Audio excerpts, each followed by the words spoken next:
can't get motivated in the next 3 years, good luck. Why do you think people are so complacent, even though we know it's so hard? You have to have a high income skill, because if you're just going to get yourself out of the hole with wages in this country, nah. Prediction for what you think is going to happen over the next 12 months with property? A lot of people are just selling their houses to end up at the starting line again. That's why the market actually went up and then it went.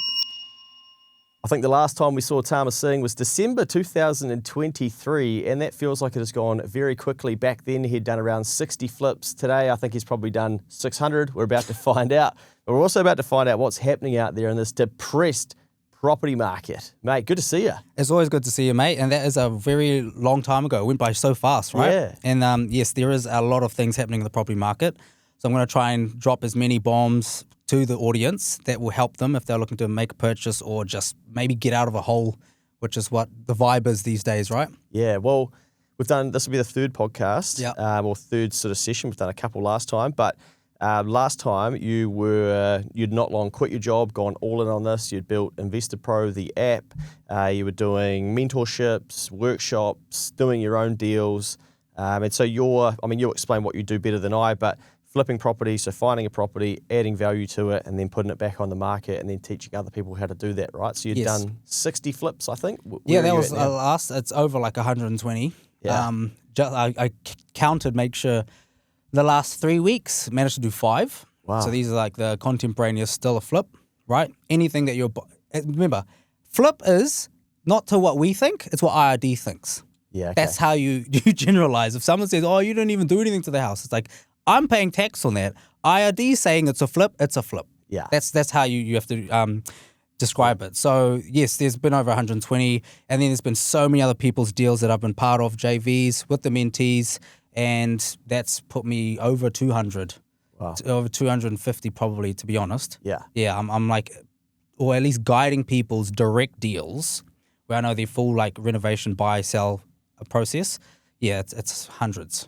And I guess if we go back to December, people were sort of saying, like I read an article yesterday from August 2023 from the property experts saying that the bottom's in and we're seeing a bounce back in property, but really it has been flat. The last year through to this year as well. All of the bank's estimates for property were blown out of the water last year. They continue to be done so far into 2025. So what are you seeing out there? Yeah, it's interesting when people actually write these articles and they're putting in like 2 sources. Like we spoke to 2 agents here in Auckland and they said, and the dude was just getting out of bed, this agent, right? Yeah. They need to literally test hundreds of agents over a month. That's when they get their full story. But again, with media, it's just about who's first, who can get the story out first, right? I talk to agents all over the country, and there is a statistic that I really like to keep an eye on. It's how many first home buyers are buying compared to investors, because that really should dictate your flipping strategy in that region, right? And I find that it's a buyer's market, 100%, right? The listings are up. Agents are dropping to getting new jobs as well because they can't sell. Buyers have a humongous advantage, way more than I think they've ever had in the last 5 years. Because pre-COVID, I think a lot of in property, not that I was 100% in property, but I just know it was sort of predictable. Yeah. Now, everyone's just getting scared about putting their house on the market. And I always say to people, right now, you can't control it, but this is the worst time. We're in July, right? Next week. Yep. Peak winter, humongous amounts of listings. It is the worst time to sort of put your house on the market, which means it's the best time to be buying. So July is statistically the worst because it's that wintry, people aren't looking for property, we've hibernated, etc. Yeah, there's that, and I don't know if there's effects coming from the financial year. You have the April tax bills that start to come in like May or June, type thing. So that's when that could also affect people's mindset. I know a lot of people that have to sell rental properties to pay tax that they've been hit on from the previous financial year. Wow. Yeah, heaps of mentality things of why people actually sell their house. Yeah. After a certain calendar time of financial year, April 1st, right? Well, it's funny because even people, and this is just like hearsay, but people say like, I'm going to wait till the summer to sell my house. It just seems like a bit of a Kiwi thing of like you never sell in the winter and you always have it ready to sell in the summer and you're going to have spring listings, and agents are always brainwashed from that as well. Yeah. But at the end of the day, we are habitable creatures, right? Yes. Everyone just rots their brains at home on Netflix, and if it's a little bit raining outside, it's like, I might just Uber Eats instead of going to the supermarket, and it's just been years and years of that now. So when you actually have to get out of your house to go and drive around, especially in Auckland, crazy Auckland traffic, and it's raining, and it's cold, you've been to one open home, you're like, fuck, should we just go do it next week? So the foot traffic is by literal physicality of what's happening around the environment, decreasing. Yeah. That's just what humans are like. Yeah. Doesn't help that traffic's also garbage, and the open homes are like from 11 till 1, and you're trying to get in 5 open homes, but you can only get to 2. Agents running late himself, like all those other things, right? So it's hard on first home buyers. Are you seeing any agents pull the pin and quit? Like you go to call them and it turns out they're not doing it anymore, they're getting out of the game? Yes, because you like to keep on top of useless agents. There's a tip, guys, because useless agents tend to disclose too much, loose links sink ships, and they also don't know how to market the property well and sell it. It's sad on the vendor side, right? And whenever I've done the deal and it's like it's unconditional and I sort of got what I wanted out of the property deal, then I'll tell them like, hey, next time, you should have done this and this and this. I'll try and give them some advice because they might come back to me with another deal, And it's, at the end of the day, I always say, and I've said it in numerous videos, this is not a market where it's a win-win anymore. Everyone can be on the high horse and think that they're actually trying to do a win-win. There isn't much of a win-win. Someone's losing in this transaction. It's either going to be the vendor or yourself, sometimes even the agent. But yeah, most likely it's the vendor. Someone's taken a hit. Is that because someone's trying to get the deal done and they're not? So when you say there's a hit, it's a difference between their expectation and what ends up being the reality. Yeah, they're in situations where they're forced to sell now. Yeah. And the worst thing about it is that if you're forced to sell and then you can cash out, but you're not actually putting it towards like another investment venture, the worst thing is when you have to sell to pay down debt. It still puts you in a better position, but it's, you don't have that starting capital to go. It's not like someone's like, I'm going to sell my house so I can go jump into this massive development opportunity that's going to skyrocket in jewelry. It's like, nah, we're just selling our house because we have to pay for this surgery and we have to catch up on these bills and pay IRD this, and then we're going to start from zero. So a lot of people are just selling their houses to end up at zero, at the starting line again. You're not just talking about rental investors here. You're talking about like everyday people. So people ended up buying at the top of the market and whatnot. Yes, 100%. A lot of people at the peak of the market, Are you getting DMs from people? Like what's some of the 100%. Yeah. All the time. And this is one of the key things that I'm talking to people about, right? Whatever emotional decision why they bought in 2021 the wrong type of property, which most likely would have been a new build, right? Off the plans from, say, the early 2021, and it wasn't even completed till 2022. So they're stuck into the contract anyway. The market started to tank literally after December 1st, 2021. And that was because the triple CFA, to me, that's why the market actually went up and then it went down. On December 1st, they brought in the triple CFA rules, which tightened lending, which meant that people could not pay as much for a house. Now you extrapolate that over like thousands of buyers where it can't get to 800K for some reason. So they start offering 760, then the vendors take 760. So then when the next house goes on the market, the agent says, what did you want to get? 850. You're probably looking at around about 760. So then everything on a line graph just starts to drop. And the reason why is because the triple CFA literally did that. They had to bring that in to slow down the market. That was the actual reason to me, and out of all the things I can think of, pinpoint the exact day, December 1st. Wow. Okay. So these people, what are they messaging you saying? So they're just like, hey, bro, I bought this house in 2022 or whenever it was, and it's dropped by like 30K, and I have no equity, and it's costing us quite a bit of money because we paid $850 to $1 million for it. Not too sure what to do. We've got agents around to appraise it, but they're saying that if we sold now, it's not a good time, and we're just feeling stuck paying money towards a mortgage with no light at the end of the tunnel. How many of those have you had? Oh, fuck, I don't know, 50? Sheesh. Yeah. Like and 50 to 80. And then I get a lot of them at my seminar where they're literally in the room and they can hear me talk about what they should be doing. And then obviously we have breaks and they come up to me and just like, hey, bro, and they're just got the address out on their phone. They're like, this is my house here, and like you can, and I'm just like, oh yeah, cool, do some numbers. I was like, why'd you buy it? How long have you had it for? What's the mortgage? What's the debt? You're pretty stuck here. Do you have anything else? No. Do you have any cash savings? No. Did you use a Kiwi saver for this? Yeah.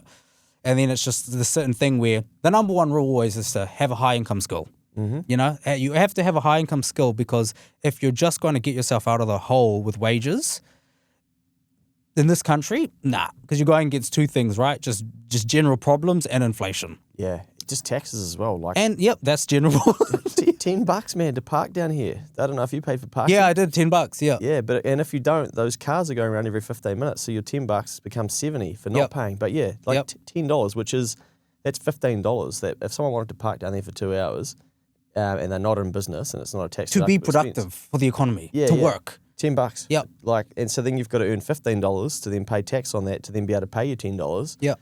Crazy. Sorry. Okay, so high wage skill, high income skill to get them out of that, because I said, well, what's your other option here? You have no equity to use. Your house is not the right time to sell.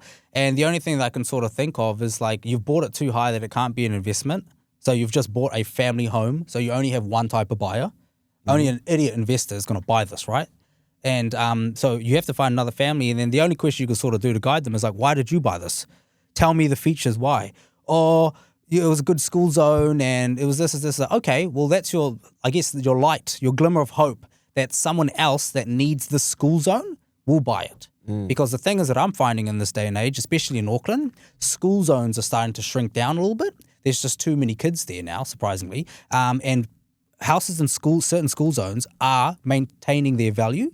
And that's a humongous marketing thing that agents push on the listing as well. I had no idea how important it was until I helped my sister buy her home in December.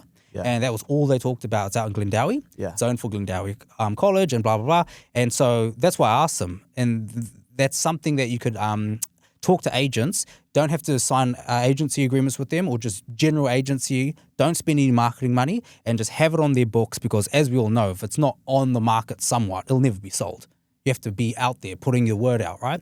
Sign it as free as you can and see if they can find a buyer that might have fallen over from another listing and they go, oh, actually, if it's for school zone, why don't you come look at Mark's house down the road, blah, blah, blah. It's the only hope you have of having this sold, or you have to just wait for the market to get better, which is when, Luke? 2029. When these people ask you this, do you think that partly they're... this is why, I have to go into like, why did you buy this? Who told you to buy this? Yeah. And there's like, bro, if I came to your seminar first, I would never have bought this, but my missus. Key thing that I'm finding a lot, right? The men are influenced by their partners who just want the flash things because they've spent the last decade watching the Kardashians, watching people flex on Instagram, probably coming out of piece of shit rentals, and they want a good house, but they're not thinking long term, right? And they don't understand how expensive New Zealand can be.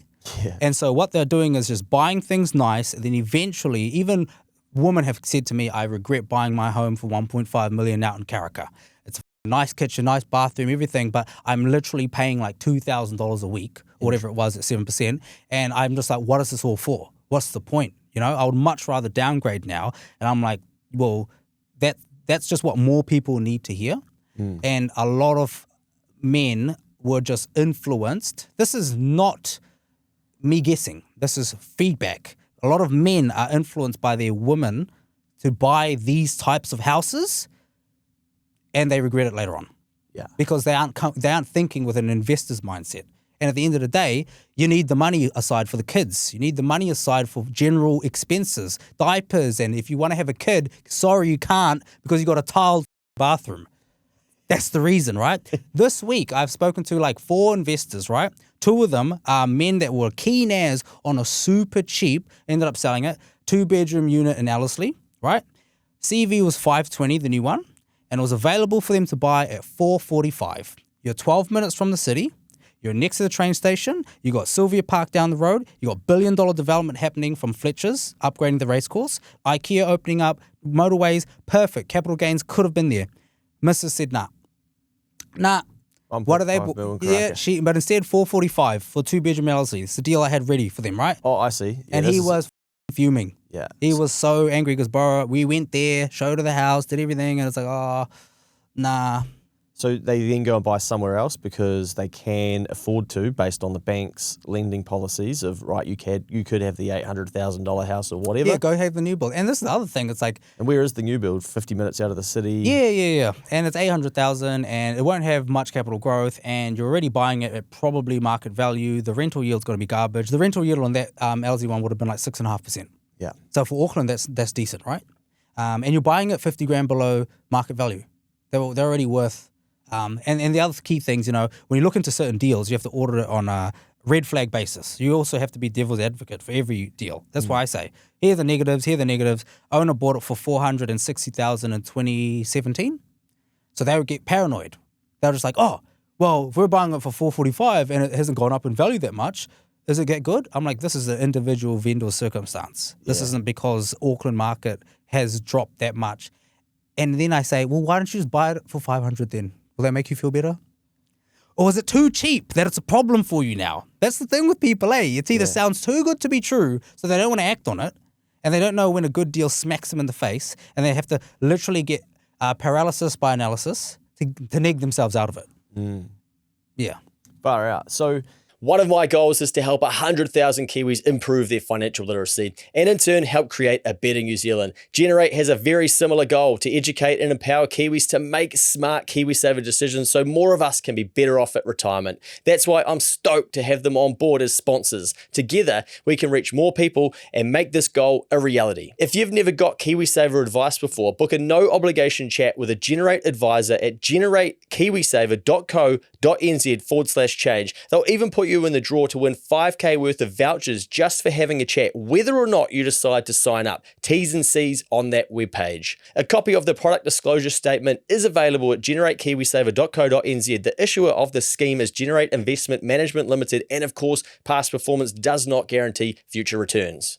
these people then as well that are messaging and they are then going to sell their place that they brought, like what's their option? Like what are they then going to do? Are they moving to Australia? Because like if you've then obliterated your deposit, you've burnt through your KiwiSaver as well, and you're still going to be left with a debt or nothing. Yeah. You're so back this to is square this one. is this is what I was thinking about. Actually, I was going to do a video where I break it down properly on a whiteboard, but I was trying to wing it here. So you know how like you got shares and you can do dollar cost averaging, right? Where you have a certain share that's you bought it at this, and then obviously the share drops down, but you continue to buy it down here anyway. So it sort of bridges the gap, right? You average your losses and your wins. So if you bought a house in Auckland and you paid $800K and you put down a 10% deposit or 20% deposit, you can break even or sell it at a 30K loss. For some that are educated, they'll take their 150K cash now and they'll go buy again in Auckland at a humongous discount. Because that is when they can actually, and it'll probably be an existing home or it'll be a new build that's probably not a new build, but existing home they can add serious value to, and they'll make up that 30K and they'll grow that deposit way more in a year or two than if they had just stayed locked into their house that they bought before they were educated. Yeah, got you. That's one of the things. Like a perfect example is when I did this to my sister, right? And she sold her house in Papakura that she bought in 2013. And she tried to list it on the market a bit too late. I told them, I said, sell it now. The neighbor's house sold for $950. Get yours on the market tomorrow. Call that agent, get it listed.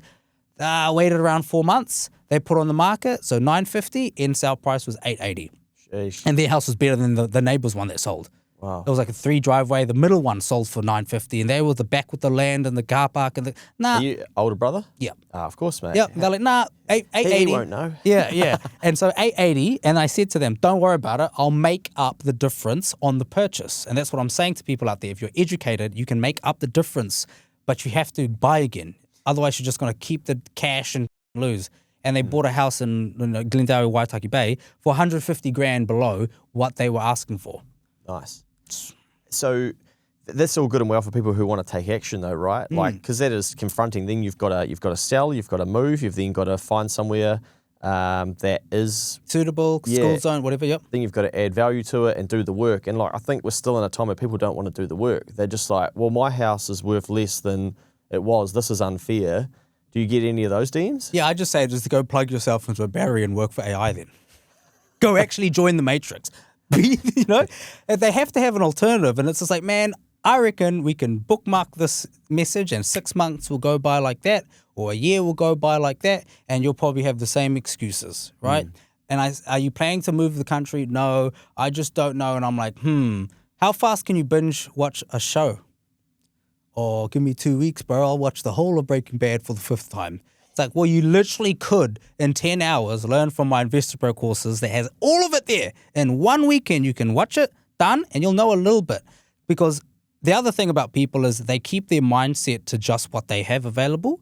They don't know that they actually do have family and friends that might have money and equity, that if they were all thinking the same, if they team up, they could do something massive. They could do something good, right? But because everyone is just limited to their own thing, especially family, and that's the thing I don't know about with New Zealand, Kiwis especially, where it's everyone in the family all for one for, no, every man, what's that? It's the dog, you know. Yeah, every man for themselves. Yeah, every man for himself in New Zealand Kiwi families type thing, right? This ain't like, this is where you have immigrants that come to the countries, or just immigrants all over the world. They team up with their cousins, their brothers, 5 brothers, buying houses together, buying cars together, buying the big mansion, all saving expenses, all on one title, serviceability's through the roof. Banks love loaning to them, and they share things, and they grow it massively. Asians do this, Muslims do this, Indians do this. Kiwis, nah, no way. You ain't on the title. Yeah. What are you going to give me? When am I going to get paid? All the questions come out, right? And then they see the immigrants start buying 4 or 5 houses in a year, and they start raging about them. Yeah. Yeah. And one of your goals was to get your mum out of work, right? Yeah. Yeah. And that's important to you. Yeah, it was. Yep. Yeah. Yep. Still is, obviously. Yep. Yeah. So that's been going well. Yeah. Sheesh. It's been a gnarly time, I think, with just how I think a lot of people will just be frustrated. I guess that's what I'm seeing, even with business owners, they're frustrated by just how tough it still is. Yes. And like they'll be pushing hard, but things just aren't changing. And I do think as well, like people's expectation versus reality is taking a bit of a hit where, when you're reading Core Logic, for instance, saying, we're at the bottom of the market and we're going to see a bit of a bounce back from here and it's August 2023. And you're sitting there being like, oh, thank God. Because then I don't have to take any action. I just wait for this bounce back. But it's now nearly August 2025 and house prices have still sort of moved sideways. Yep. At a median level, there's 2 years of your life that you can't get back where you've just sat there like waiting for things that are actually out of your control. This is correct. And this is a crazy thought. I think I went to bed with this thought. I was like, what's a crazy thing I can say on Keep the Chains podcast? Which is insane. I heard it once where it's like, say you're reading all these articles and you're a small town, right? I think you post about Danny Verk or Hawera or whatever, right? Yeah. You've got all these residents, 500 people that are reading the news. Oh, the house price is going to do this. The house price is going to do this, whatever. With the amount of people that I've taught or deal sources, I only need, say, 10 of them to just literally target one town and specifically get these deals under contract or sold, and we buy them severely under market value. Whatever the hell the economists wrote in the paper will just be completely destroyed in 3 months once that sales data comes out. So it's sort of where you can read and listen to these economists and these professionals say something on print and decide your actions, or it's just the real life sales data, which is driven by knowledgeable investors that can literally change markets. I remember being part of another investment group where they were targeting Wanganui, right? And they had enough people to just literally say, buy in Wanganui. It's got it's close to Palmy, it's got good rental yields, blah, blah, blah, blah. They would have like 30 people buying there. And it literally changes the entire market sales data. Now imagine sending more than 30 into a smaller town. Oh, sales data out the window. Like literally you could do this for fun, legal, right? Imagine how insane that'd be. Send everyone. Don't look anywhere else. Just go in Invercargill. Who cares? Let's try it as a social experiment. See what happens. And it just drives the demand up. You'll see sales amounts go through the roof. Yeah. But you'll see sales value go down. Unfair. Yeah. But it could totally happen. Sending them there, these sharks, taking advantage of these vendors. This is where people can be like, oh, you shouldn't be doing that. Hey, this is just theory. If it's possible, you talk about it, right? I'm not saying I'm doing this, but that could happen. And it'll be out the window. You could even just choose one branch in Auckland, one suburb, and just have them go hard on that. There we go. Change the entire sales data. And what's then a prediction for what you think is going to happen over the next 12 months with property? That's a good way to look at it, because a lot of people want to go into the whole like, "Oh, fuck, I hate when people go, oh, bro, in 10 years' time, when it's like, man, in 10 years' time? Did you not see what's happening on the news all the time? 1 year is a good way. I think there is going to be enough of a close period to what's happening with the election. And a lot of things, when we get political here, is politics in this country pulls the lever that is property, right? It literally was the biggest deciding factor of why triple CFA happened, why interest deductibility was removed from Labour, why the Bright Line tax was extended. That was all controlled by politics. So now, a year from now, we're going to have the election in probably 14 months, if it's going to be next year, October, whenever it was. And whoever's literally putting out their new policies, if Labour bring back the interest deductibility, basically means that if you're spending time on Trade Me looking for high-yielding properties, you can do it now without having to worry about the interest deductibility. If they're like, we'll definitely bring this back in, and they start leading the polls 6 months before the election even happens, that itself is going to sway investors. They just won't buy. Yeah. They just won't buy those type of deals now because they're like, I'm going to buy this and Labour's going to get in and I'm going to be stuck with it with another $18,000 tax bill and I'm going to be and this is a waste of time. So I'm not. Instead, I'm just going to sell now and move to Australia. But they're also not in the best situation for property with their tax laws either. So then people are going to be like, well, what else? What do we do? Oh, I don't know. Don't vote Labour. Who do you expect to get in at the next election?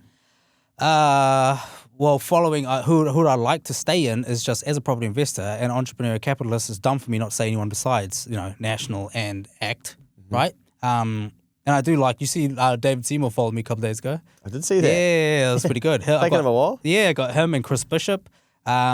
Just anyone that's got the common sense, right? Not everyone's perfect. Some of them are like really good and they might go out and say something completely stupid. It's like, But for me personally, David Seymour seems to be the one that has the most linear line of just straight common sense stuff. I love how he can present himself and go up against nearly anyone, in a debate, especially Chloe and them. But yeah, I would like National to stay in. Some of the things that they're doing with giving money overseas and the Paris Treaty Accord is huge scam and all that. There's billions of dollars from New Zealand, and we don't need to be doing that, I think I've posted a video on that beforehand. But that is going to be one of the key things. Smart people should be paying attention to who's going to be controlling the tax laws of property in this country. They have to be. So you'd like it to stay the same, but who do you think will govern? Well, yeah, I mean, for now, maybe Luxton, it wouldn't be too fair for him to have a second go, Yeah. Yeah. He wants to, obviously. Yeah, it will be interesting. I think Labor are going to have a big tax policy. I don't know if they'll do the interest deductibility thing, I think, I'm not sure, but I think there'll definitely be something around capital gains tax and whatnot. So I don't even know which one's worse. Yeah. For most people, it's probably the capital gains tax, to be honest. Well, I think all of it, what I've started saying to people, I believe that all of this is just an experiment and we don't really know then what it leads to. And I didn't even realise, but back in the 90s, we used to income test the pension. And then there's nearly riots in the streets when they didn't back it out when they said they were going to, apparently, from what I read. This means AI. Yeah, of course. But then I went and dug out some articles and stuff from back in the day, and they got rid of it, I think, in 1998. So it used to basically be a progressive tax rate plus then an amount on top of that if you were earning more or earning from interest, etc. And then, we've been that, and then we go, okay, we're going to have a capital gains tax. Well, how have those people from early 2000s to 2025, how have they built their wealth? Well, probably through property mostly, right, for the everyday person. Yep. And now there's 25 years of those people getting older. They already didn't want income-tested pensions. I struggle to see how older people would go, you know what, I will vote for a capital gains tax. Or maybe they go, it's not going to affect me as much anymore because we're going to die at some stage. But arguably, they've got the most wealth. So and then they're the largest voter group. Yeah, they are. Because they actually go out and do it, right? Yeah. They vote. Yeah. Doesn't matter what they're posting about online on Facebook or TikTok video. That doesn't matter on election day. Yeah, they'll be there. It's who went pen to paper and actually voted. Yeah. So it'll be interesting. I think Labor are going to hang their hat on big tax changes to then try and turn the tide. But I don't know if on the day older people who have the wealth, who are probably therefore most likely to be impacted, will actually go and go, you know what, I'm going to vote for some more payments. Because they're already like writing, well, they're not writing, but they're turning up to public meetings, but you can't toll this road, and our rates shouldn't be going up this much, and our pensions aren't even matching our rates. Then how are we going to say to them, well, you've got $1 million worth of assets on paper, you need to pay us another 20 grand. So fascinating one to come. But I think you're right. Like every time we have an election in this country, there's this like stalemate of more uncertainty where people go, I need to wait till the other side of the election before I can make my decisions in my business and my life or whatever, or whether my life's going to be better. Yeah, I had this happening in, was it 2023 that they actually did it? Yeah, 2022 or 2020. No, it must be 2023. Yeah, it was 2023, right? Where people were sitting on the sidelines waiting for National to come in before they even bought. It was exactly what I said will happen 6 months from now. Yeah. Because they were waiting for the interest deductibility to come back. Otherwise, they just said, well, if Labour stays in and I'm getting another $15,000 tax bill next financial year, I'm not buying any property. Yeah. No way. But you are seeing in the data from what I've seen, post-National getting in, the investor growth of debt is increasing, right? So a clear signal that they are back into it, like buying investment properties. Yeah, well, it's just the cash flow and the capital gains tax isn't there, right? Yeah, and I guess right for most people to know that, historically speaking, if someone has to get this country out of debt, it is the opposite of what Labour did, which is increase the debt, right? So it is national. They're just like, okay, well, that's going to have the capital gains go up. But if you look at what actually happened, for a small period of time, if you do own an asset and Labour was printing money and adding on debt, the assets go up, skyrocket for a small period of time, which is what happened in 2021, right? Because they dropped the interest rates so much and were printing money and everyone was like, well, money's only 2.3%, 2.4%, go buy. And that's why prices went up. Yeah. I think arguably as well, National are probably just as bad at Labour in terms of the amount of debt that they're taking out too. And they're going to put it on like, oh, we have to fix the problem from what they did. You guys haven't seen the books. And I always think of that as well. It's like we don't actually sit in their offices. Yeah, I think know? The good point you raised earlier though, and like we can't say this loud enough, and it's really tough for Kiwis because I think they don't want to hear it. But unless you have a high income skill in this country, life's just going to continue to get harder. 100%. You're going to think that like both of these parties are going to change your life and fix it all, and they tell you that they're going to spend less and borrow less and whatnot, but they're going to continue to do the same. You know what it is? It's like when you say a high income skill, just quantify that. It's like people need to know how to make $10,000 in a fortnight. In a fortnight? In a fortnight. I normally give people a year, but a fortnight. No, nice. That's literally what it's like, right? You have to know how to do that. And the thing is, people already know how to do that. Guess what it is? Gamble. That's it. Take out 5 and go throw it at Sky City or online or the pokies or gambling or sports bet for the $2 odds and double your money. That's your 10 grand in 2 hours.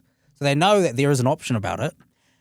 Doing it with hard work and the only way that I know for the high income skill is to get a deal under contract and sell it contemporaneously or a finder's fee. And that could literally be like $5,000 to $10,000, right? We've got 2 deal sources that I literally have to pay from finding deals. One was $6,000 and another one was $10,000.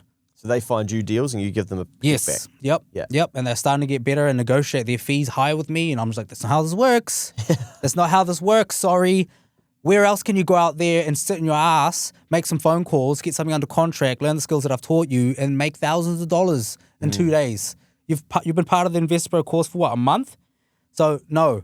It can only go higher than this. So I'm not going to be like, 6 today and then you come with another deal and it's 4. Nah, it'll always be a little bit more and more, but you should learn and make my life easier. So that is what I'm talking about with a high income skill in a fortnight. And of course, if you try to make that in a fortnight, you probably won't, but it'll take you 2 months. Give yourself a year.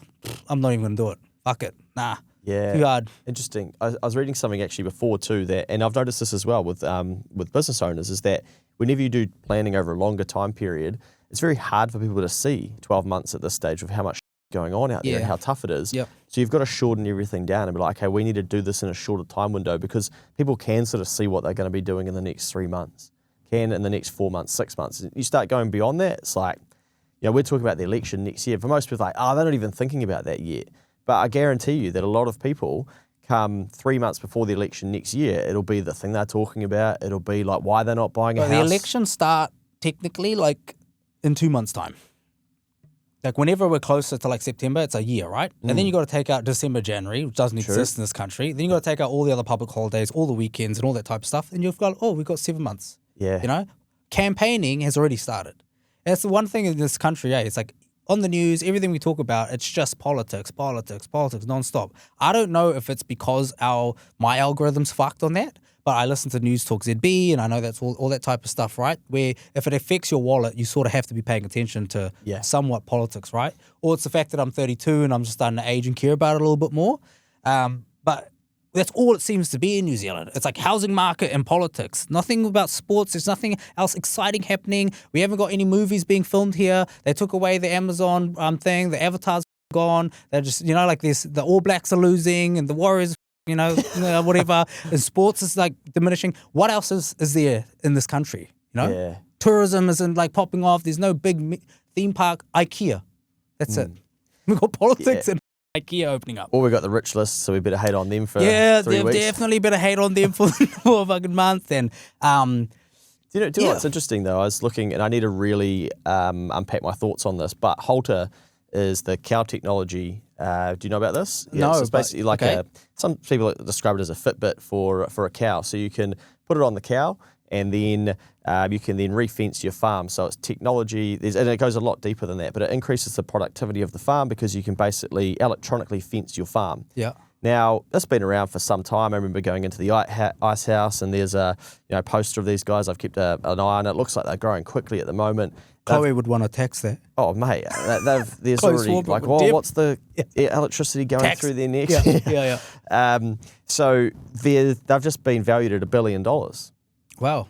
Now, New Zealanders are major investors in this. It's also a New Zealand dude who's gone like, okay, well, I'm going to do this. So they've created this from nothing, and gone out there. Now it's valued at $1 billion. The market values it at $1 billion. And now also Generate, I think, have just kicked some money into the next round of funding as well. Yeah. So then their investors into Generate are effectively investing into this too. Now, if that keeps going and growing, the wealth does too. And then by default, like everybody is benefiting. For the farming industry too, right? Yeah. Which is great. Yeah. And was it GPS tracking your cows? Effectively. To see how juicy your steak will be. Well, not quite. But so say you look at a normal farm, right? It'll be fenced to specifics. Basically, you don't need the fences because it'll be an electronic fence. So the cow will approach the fence. Yeah. And not supposed to go past there. Oh shit, actually weather suggests we've got severe rain coming in here. Oh sweet, actually we better move the fencing from the house. Okay, we better bring the cows back So from some the river. dude just put air tags on cows' collars and now he's a billionaire. 100%. What?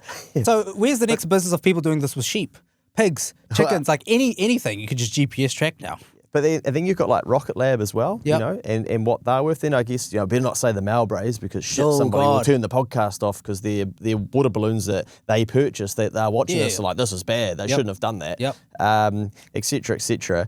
But like anytime somebody does something cool, I feel like New Zealand's like don't know about that, eh? Like they shouldn't have done that or whatnot. But there are little pockets of people in New Zealand doing cool shit. But you can see why like the stories don't seem to like make it out. They'll have bubbles, but then it just goes back to politics. Yeah, what is happening of the All Blacks? Oh, how come they didn't select this person? National wanted to do this, but Labor didn't want to do it. Misery loves company. That's the thing, right? And people can't stand the tall poppy syndrome because of how small New Zealand is as well. That's the other thing, right? Where they think because of how small New Zealand is, they think that the success that someone else is achieving, it's like the success is coming out of a jar. So it's like once some people have taken the success, there's all left for us. So now we need to complain, right? Yeah, well, they'll champion Americans somewhat, besides like Elon. But they'll champion all the other successful ones that they rot their brains to on Netflix and Spotify and listen to those artists, and they don't care how much Taylor Swift made at the Eras tour, 1.2 billion. They'll listen to her music. They don't care. Or her private jet. Or her private jet, or how much their favorite rapper's making. He's rapping about money and think they're like, oh, all good. But the moment they see some New Zealander making a success, they're like, that's why I didn't get any success this year, because they took it. They took it out of my jar. Yeah. The New Zealand jar of success. They didn't go out to the world and create it. Yeah. Yeah. So that's just, I don't know, New Zealanders, eh? I think part of it too is that we're 2 years into a pretty gnarly recession, right? So I guess to ask you a question, has your business grown in the last 12 months? In 12 months, I would say, this is a good one I was talking about, right? So one of the houses that we ended up doing was one of the biggest renos. It also led to a humongous setback that is currently being court cased. Shit. Yeah, where it was a professional's service that was not done correct on their behalf, and it turned out to be something that you get a professional to say something and you proceed with that, and it turns out that professional was wrong, and then their insurance should come in and cover that. But then they're like, nah. And it was like hundreds of thousands of dollars. Sheesh. And so it's like, well, what do you do? Yes. It needs to be fixed and paid for immediately. So most tradies out here would know this. When you get a humongous unexpected bill, you can either find the money, take out further debt to pay for it, and you might be like, oh, it's done, let's fix the problem. But then there's a 6-month or whatever time frame snowball effect that comes after that from removing that capital that could have made you more money.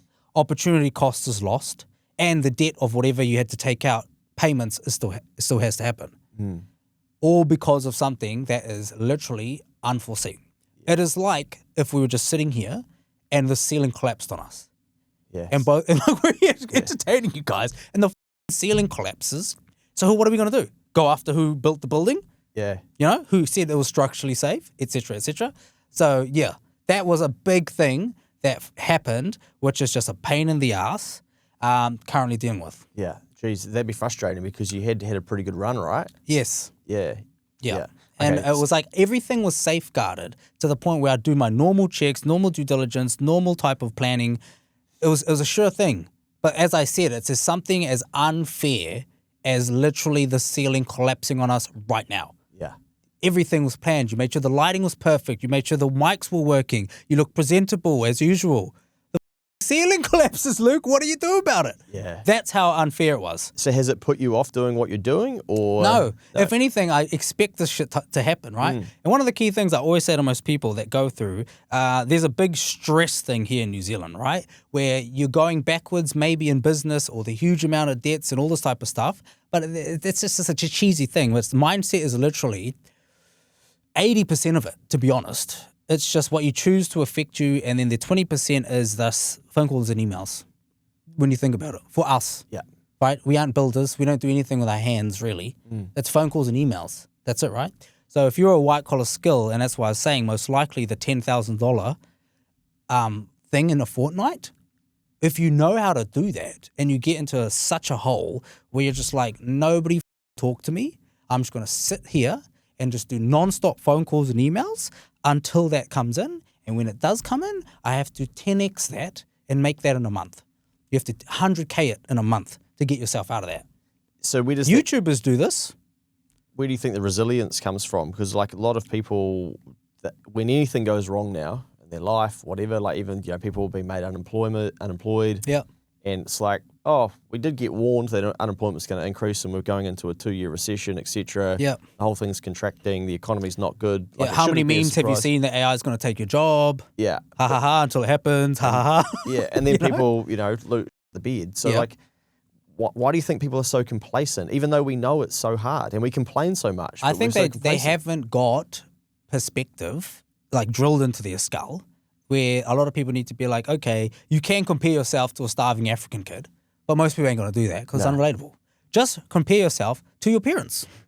Compare yourself to what your parents were going through, how much money they had, how they had to raise 3 kids, how they had a car, a house, a life, no technology, no Facebook, no Messenger, no GIFs, no memes, no nothing, no internet, right? And here you are with every single thing at your fingertips, and you want to complain and just let the billion-dollar entertainment industries control you, right? The thing is, like when I said before, there's that YouTubers do this where they actually hustle, they do it. Streamers do this. Gamers do this where they know it's like, oh, I went from streaming twice a week, I have to do this 5 days a week, I have to make that money, I have to do it. But everyone else is just the consumers, right? In New Zealand, we're the consumers to the Americans, or in whatever entertainment industry it is. So I think a lot of people lack perspective and they don't care enough about the people that they should care about to help. Because if they're like, oh, my life's, I'm depressed, I don't deserve this success, well, then do it for other people. Interesting you say that, because I went to something recently and somebody said something that I think you'll relate to and probably even have more context on than I.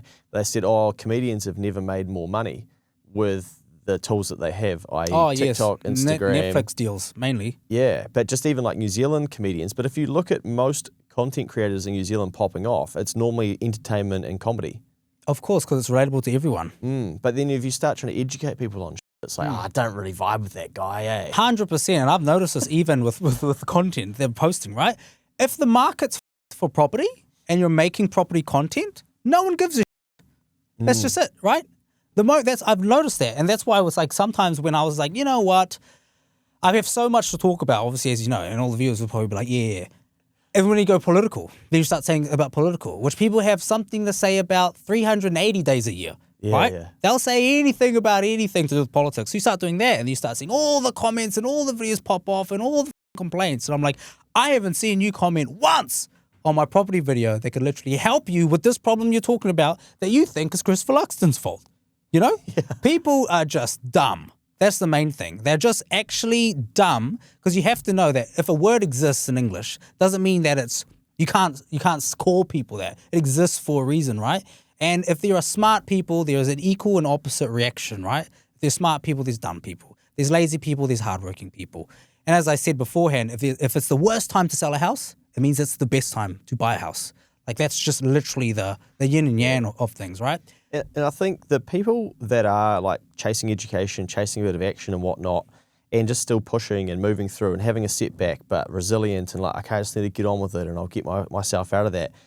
I think those people don't realise like how well they're actually doing in this time, because who is on the other side of that is people that are like, no point, just downloaded this, or next drive to survive's out, so sorry, I'm out of action for the next 20 hours. Just, chasing the next entertainment, can't do anything, got to wait to see if I'm going to get a pay rise in 66 months' time, whatever. Nothing's happening in my cul-de-sac, doesn't work for me. And that's a lot of people right now. And you can sort of see it through the fact that people are chasing escapism and entertainment because it is so hard. And then there's going to be this small percentage of people, maybe it's a 5%er, would like to Pareto and think it's 80-20, but it's probably not even 20% of people. And people are going, it's broken. I've got to keep going here and I've got to get myself through this. But these will be the same people that in like 5 years' time, 10 years' time, they'll look back and go, I'm glad I did that in 2023, 24, 25. And oh my God, my life's really good. And other people are like, they got lucky. Oh, how'd you do that? Yeah. Yeah, but I didn't have those parents. Or, yeah, easy for you to say. And we're just heading on that same path. Yep. And it takes a long time for the actual mindset to change and kick in. Because, you can say, what do you think's going to happen in the property market for a year?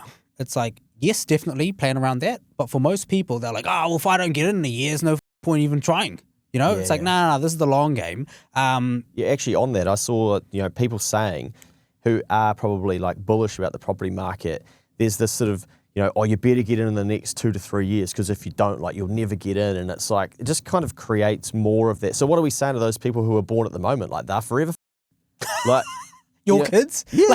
Their own kids or whatever, their nieces. So it's weird that people say around this stuff to sort of like validate maybe how they're feeling, and that, it's just a 7-year cycle and we're 4 in, so there's only 3 to go. And like, if you don't get in the next 3 years, you're completely done. It's like, wicked, better write that down for your kids or your grandkids or whatever. Like if you believe that, then your actions are probably then going to be mapped towards that, thinking. Yeah. And just think about this now, I would probably phrase it differently where it's like, you have to become motivated to do something in your life in the next 3 years, because if you don't, you probably won't.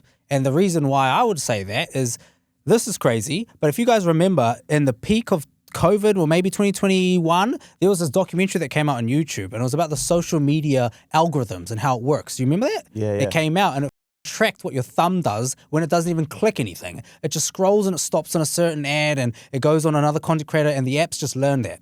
That was 4 years before AI now. I watched that doc, I was like, holy shit, didn't know that. And now with AI that's out, that's going to make people's attention spans and their reliance on the entertainment even more worse. So that's why I'm saying, if you aren't motivated to do anything in the next 3 years, good luck. Yeah. If I could short your motivated life, I would put money that if you don't do it in the next 3 years, you have even less chance when AI gets a hold of you to make so easy, so fun, so cheap that there's no point. That's a good point, man. Because even yesterday someone was showing me, have you seen all these like AI 8 videos on Instagram. I was like, nah, I haven't actually. And it's like, oh, you got to check Bro, this out. leave me alone. I'm at work, bro. I'm working. I don't know if I want to see that, eh? But it's like they've been tainted their algorithm, but, you know, someone else has sent it to them and, you know, and that's... Bro, why do you think these humongous 8 football field server rooms are being built in, like, even New Zealand? Microsoft's building theirs, Facebook's building theirs, near Costco out west. Like, this is all to harvest data to use directly to monetize. And for monetization, they need the eyeballs. That's it. So they need to make everything so juicy. And that's just it. So you have to wade in where cleanse your feed, make it educational, follow people that actually help your life, but also make it funny and entertaining somewhat. But people have it flipped, where it's the 90% funny and entertaining rot my brain after work, and then 10%, yeah, I'll get around to it someday. It's just a wrong ratio. Yeah. Sheesh, what a world. Hey, do you want to tell us about an exciting development that you've got coming up? Yes, cool. So again, one of the things I've always said, people that watch anything property, chances are you're seeing a lot more property coaches come online. You're seeing a lot more ads of people running their workshops and seminars and all this type of stuff, right? I know, hands down, the seminar that I do is better than everyone else's. Why? Because I've been to a majority of theirs, and I just can speak and display information relatable to people far better. I just know that with a fact, right? Feedback, of course, have come from people that are 100% satisfied, and I said, I need to do more of these seminars, but I always wanted to do one that is just exciting, right? The one I came and did in August 2023, that was awesome. I actually had Mikey there, and I like to do cool thing that's never been done before. Most people come, they have a mortgage broker that talks about things. I wanted to have 2 from different companies go up against each other, because people will be like, oh, it's not just lies. Yeah. These people have to be vetted by their competition. So that was quite cool to have. And you could have this with lawyers go up against each other. You can have accountants go up against each other, whatever. But I thought what would be fun is to do a seminar and educate people like I normally would, but also turn it tangible immediately after. Like literally an hour later, people get into groups and they compete for a massive cash prize. And this is the first New Zealand property investment game that's been ever done in this country. And how I verified that, of course, is online sources, AI, but this has never been done in New Zealand history to have a live property investing game. The closest thing to it was the block, but this is where if you have no knowledge of property whatsoever, you have to sit there and let me educate you, make it relatable so you can think. If you need me to dumb it down on a Harambe meme for you, I'll do that so they can actually understand it, and then put you into teams. So like this, right? This is just an example here. You've got, right, house 1. Bedrooms, bathroom, garage, house size. So this is what you'd look at on Trade Me. And then I will literally say, these are the pros. These are the cons of this. So now you have to go away in your teams and find out how to make the best ROI profit from this house. And you should know how to do that from what I've taught you hours beforehand. Nice. What's on the second piece? Is this another This example? is just a little cheat code. So what you'd end up doing, the strategy, the target yield. Gotcha. Yeah. Yeah. So they have the answering. So what we need to have is judges that will be there, and they'll have everything there. And there's going to be live lessons on, this is the way they teach you online, but this is what actually happens behind closed doors. Nice. And that's what people need to know, because they're like, hey, bro, you can't negotiate that house 80 grand below asking because it says they want 500. I'm going to offer 490, right? You don't know anything. You don't know anything until you've seen someone that does this day in and day out. So you're taking the information and then getting people to learn it via gamification effectively. Absolutely, with a cash prize incentive that should be, we're not too sure what it'll be, maybe depending on the budget, up to $20,000. So it'll be up to $20,000 cash prize, right? Up to. I haven't confirmed it yet, but anything from $10,000 to $20,000 will be a great incentive, because I've never done this before. No one's ever done this before, and it'll come in. That money can go straight towards a deposit for a house. You don't have to be a first home buyer. Investors can come. My competition are probably going to pay very close attention to what's happening here, because it's genius and fun. And it'll be an awesome day. Sheesh. All right, well, how do people find out about that if they do want to get in the mix? So that'll just be on the InvestorPro.co.nz's website. We'll probably be launching that sometime in July, and it'll be around mid-August. Okay, nice. Yeah, because people don't need, as we know, people's brain cells and attention spans don't want to plan for something 6 months away. When is it? Tomorrow? Sweet, I'll be there. Yeah. Oh, in a month? No, I'll gotta check the calendar, bro. What are you doing? What are you doing? You know? Netflix, yeah. Oh, I just saw beforehand, YouTube Reels has gone from like 4 billion views a day now, or an hour, or something disgusting, when they're like, the rise of it has gone 6,000% in a year. Yeah. That's just YouTube Reels. Billions of hours a day, every day. Then you've got Instagram Reels. You got like, that's what I'm saying with these algorithms that are controlling people. Good luck. If you can't get motivated in the next 3 years, just see what happens when iPhone 28 comes out.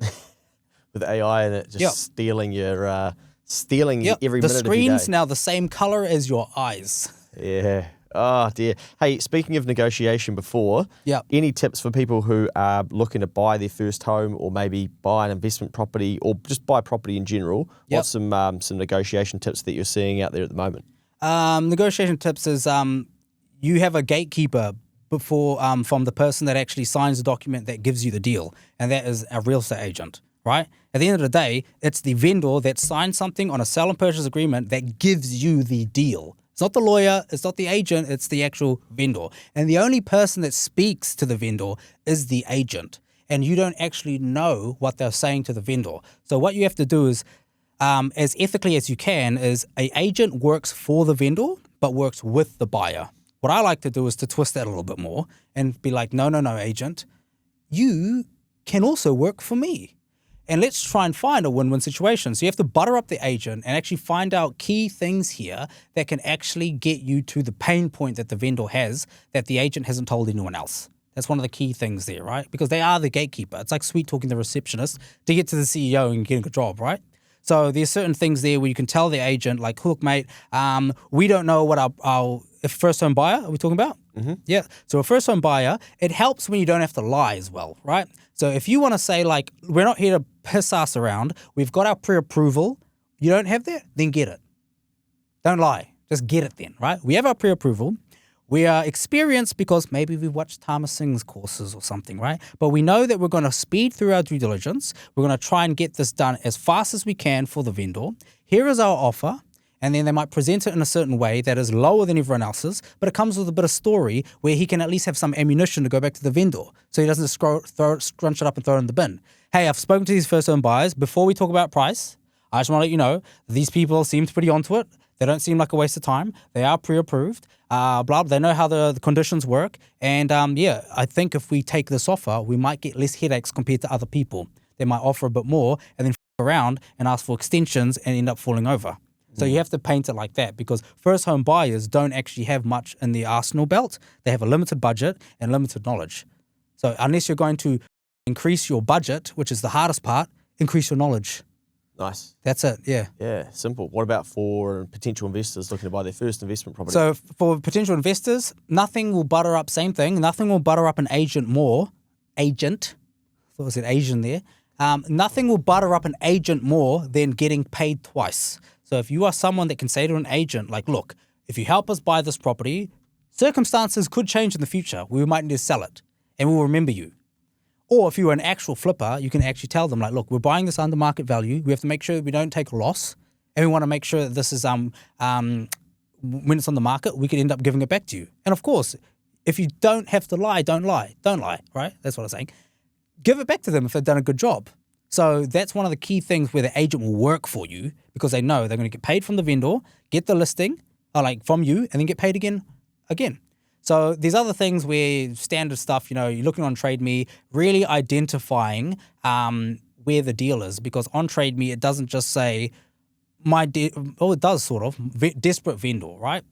But chances are, even I put on this says $349 for this property here. On the back, the cheat code is they would have taken $325. So there was certain negotiation and questions you could have asked to got $25K off. And most people wouldn't have done that because they wouldn't have asked these specific questions, right? So that's what I'm saying for investors. Again, getting pre-approval, being ready on your cash, and quick settlements, finding out what the vendors actually want, because that is where the deal is.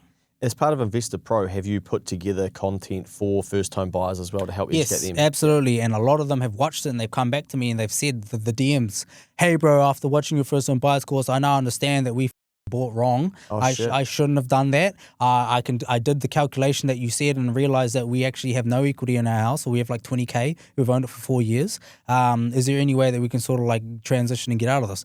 hence the questions answers I said at see. the start. Yeah. What does the first home buyers course cost to work through?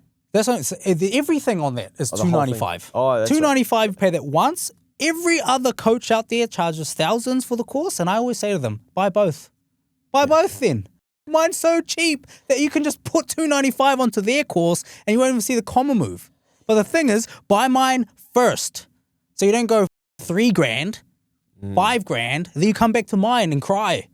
Did you see that chick I posted on Instagram? No. Where she bought someone else's course for $3,000. She tried to get in touch with him, call him, no answer, no phone number provided, sorry. You email a deal, takes days to come back. And as we all know, speed and efficiency gets property done, right? She's like, oh, so I joined your one. And then she's like, not trembling on the phone, but she's like, oh my God, I can't believe I'm talking to you. And then she literally sent me a deal, we reviewed it. Yeah, it's just way easier and cheaper. And everyone says it should be way more expensive. And I said, yeah, exactly, it should be. But it's also there because I get to tell stories about these people and make content. Yeah, nice. And they're deal sources for me. Speaking of the phone calls, sometimes you post on Instagram and you'll have just story after story after story of phone calls. Who are you ringing? These are agents. Yeah. These are the deal sources. These are mentees. These are builders. Yeah, that's it. What are you focusing on at the moment? Because I think last time we caught up in 2023, you were sort of decreasing your one-on-one membership because you're flying all around the country. Yes, and you've had a second child. Second child. So we were supposed to do this podcast April 1st. That's right. Yeah, and I had to cancel because we were literally on the way to the hospital to give birth. And you had birth, right? Yeah, had the birth, all good. Yeah. Daughter?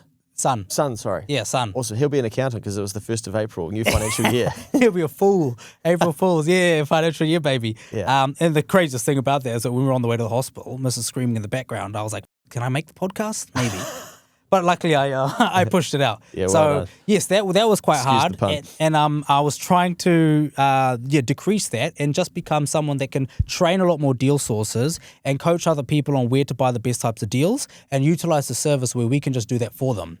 I don't know. Yesterday, there was a guy, another influencer guy, Zach Kilby. He's got like 44,000 followers on Instagram. Quite a controversial dude. Great guy though. Kiwi or? Yeah, Kiwi guy. Lives in Tauranga. And he basically hit me up one day after seeing the things that I posted on Instagram. Same thing as, bro, to be honest, I like the fact, I think it was a video that I said where I'm like, if you're pre-approved for $1 million, doesn't mean you have to go out and buy a house for $1 million. The only reason why you would buy a house for $1 million if you're pre-approved for it is if it was worth 1.1 or something, you know? And he goes, bro, I've been thinking about it, like, we've got our pre-approval that we could do, and I just want to know if I'm buying properly. I've heard the stories of people losing money. So he reached out to me, right? And I was like, cool, so I'll help you, right?